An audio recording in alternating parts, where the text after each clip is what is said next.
এই ছেলেটা কি কাজ করছে? ঈশান ভাই তুমি চেনো? না না, চলো দেখি ছেলেটার কাছে যাওয়া যাক। ও ভাই, ও ভাই, এখানে শোনো শোনো, কি করছো এখানে তুমি? এই কাজ কাম করছি এখন। কেন কাজ করছো কেন এখানে? কে কাজ করতে বলেছে? এই ড্যাঁর মালিক বলেছে, তাই জন্য কাজ করছি। ড্যার মালিক বলেছে কাজ করতে? কেন তোমার বয়স কত? এই অল্প বয়সে কাজ করছো? বয়স 15। 15 বয়সে কাজ করছো? কাজ করে কি করবে? টাকা তুমি নি?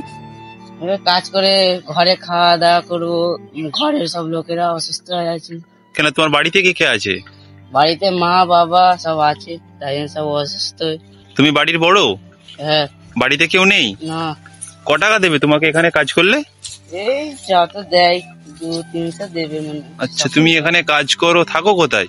ওই তো অনেক দূরে বাড়ি বলে থাকতে পারি, আচ্ছা। তাই না এই বাড়িটা দিয়েছে মালিক। দেখি আসো ভাই, এখানে আসো, দেখি তোমার বাড়িটা দেখি। তুমি রাত্রে এখানে এই বাড়িতে থাকো, ফাঁকা জঙ্গলে, তোমার ভয় লাগে না?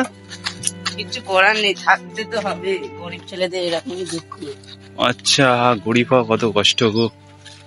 আচ্ছা আচ্ছা, এসো, এই বাড়িটাই থাকো। এই ভাই এই বাড়িটাই থাকে। দেখো এর বাবা মা অসুস্থ, তো এই মালিক বলেছে যে এই বাগানটা সাফ করলে একে টাকা দেবে। ক টাকা দেবে ভাই?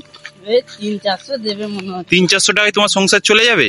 হ্যাঁ, যা হবে আল্লাহর রহমতে। আল্লাহর রহমতে যা হবে চলে যাবে। ভাইটার মুখের দিকে চেয়ে দেখো একবার গাইস।